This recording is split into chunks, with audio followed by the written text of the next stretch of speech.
C'est un peu comme les suivi des réserves sur des plans, mais là c'est sur les maquettes. Ça marche en exploitation, en réserve, en chantier. On va pouvoir également détecter les clashs. Vous allez prendre une maquette assemblée ou plusieurs maquettes de lots différents et vérifier que y a des clashs ou pas dans votre ensemble de données BIM, et donc ça vous permet très vite de ressortir même ces clashs sous forme de BCF pour amener la maquette à être mise à jour. Et presque là, sous-tendu, il y a le niveau d'organisation. Si vous êtes à un niveau d'organisation qui vous permet, vous allez faire des clashs, vous allez faire des BCF.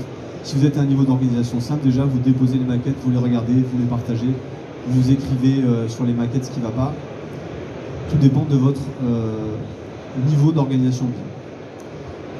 Depuis quelques mois maintenant, on est capable de connecter assez facilement les IoT, donc tous les capteurs qu'il peut y avoir sur un bâtiment en chantier, en exploitation, ou même une petite, si vous venez sur notre stand tout à l'heure, on fera la démonstration, on a fait une petite appli juste pour faire allumer la maquette de la zone qui est supposée être, pour le coup, en incendie, mais ça peut être un bâtiment en travaux sur une carte de la ville, ça peut être un capteur qui est activé dans un local, ça peut être n'importe quoi du moment qu'on a une donnée qui rentre sur la maquette. Et donc ça, notamment pour l'exploitation maintenant, ça va devenir utile pour l'exploitation du jumeau numérique, ça va devenir utile puisqu'on peut être dynamiquement afficher la maquette, la tourner même à partir du moment où un capteur nous envoie une data à alimenter. Vous êtes en gestion de projet, vous êtes en vision globale, vous avez plusieurs maquettes, plusieurs personnes, donc on a évidemment des tableaux de bord, l'historique de tout ce qui est fait, les statistiques, ça vous permet de piloter l'ensemble de votre démarche. Et puis bon, il y a plein d'autres fonctions, les filtres avancés, la gestion des versions des IFC, on peut afficher, assembler des maquettes, on peut faire des affichages de nuages de points et afficher le nuage de points et la maquette. Alors on peut pas faire des BCF entre le nuage de points et la maquette, mais on peut faire des photos et avancer là-dessus. On peut faire des extractions de tout ce qu'il y a dans la maquette pour en faire des Excel, des PDF. On est en train de développer pour d'autres projets, plus pour la partie gestion des visas, un agent IA intégré dans Dinedoc basé sur des solutions open source, en l'occurrence Mistral. Et donc ça va être utilisable également dans la démarche BIM. Bref, si vous avez l'option Liquid BIM, vous avez l'option Dinedoc intégrée et vous êtes en collaboration. Au niveau gouvernance des données, alors évidemment, je ne vais pas dénoncer les gens qui ont des plateformes et qui mettent leurs données sur des serveurs qui repartent directement aux États-Unis. Mais je m'attends à ce que bientôt, dans les concours d'architectes, on propose aux architectes qui dessinent une façade des idées de façade qui seront celles que dessinent leurs copains dans le bureau d'à côté sur Autodesk, par exemple. C'est des choses qui vont arriver. Nous, les données sont un serveur, un client, le serveur où il veut. Chez lui, on a même un serveur sur Intradef, on a un serveur au sein du bastion du ministère de la Justice, ça peut être au sein d'un cloud souverain type Monaco Télécom ou Swiss Center si c'est des clients à Monaco ou en Suisse comme on en a.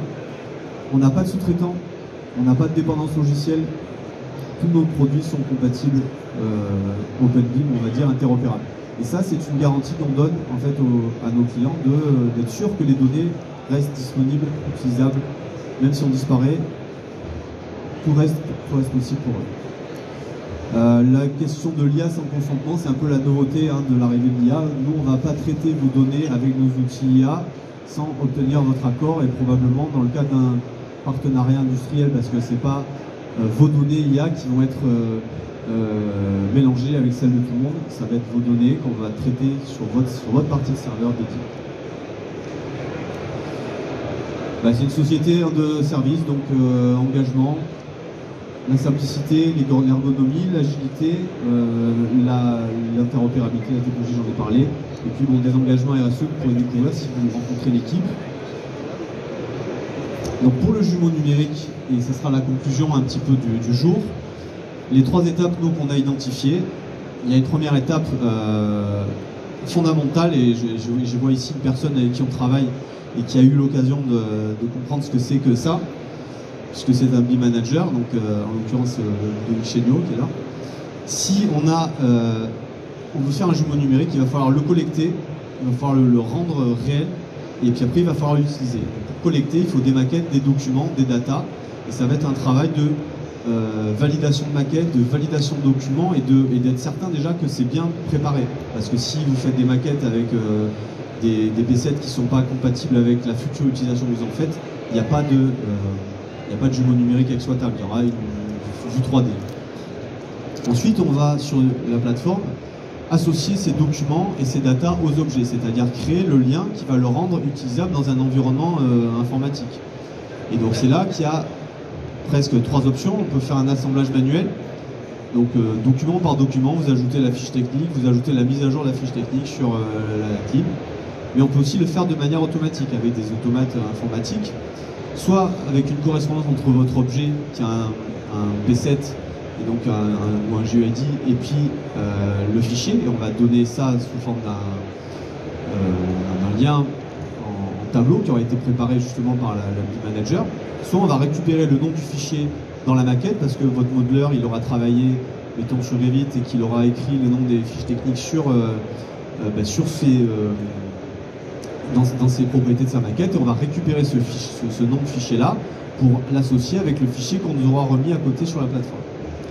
Et donc là, après vous aurez votre plateforme, venez nous voir sur le stand, je vous montre comment ça marche. Vous aurez une plateforme qui permet de consulter, de retrouver, de consulter les documents, de mettre à jour les documents. Et après vous allez pouvoir l'utiliser pour communiquer avec vos équipes, pour gérer la maintenance avec des tableaux de bord, des liens avec la GMAO ou des objets connectés, pour prendre ces données-là de votre jumeau et les ouvrir de manière partielle pour un suivi de projet. Et surtout, au final, la possibilité de l'exporter dans un format qui ne va pas nous appartenir à nous, mais qui sera le vôtre, c'est-à-dire des tableaux, des fichiers de correspondance, des maquettes en IFC, et quelque chose qui sera utilisable dans d'autres environnements, parce que sinon vous seriez tributaire de l'éditeur et c'est pas le but. Alors normalement, je ne sais pas si on a fait les 10 minutes. Ah non, non. Mais alors merci beaucoup. Bonne journée.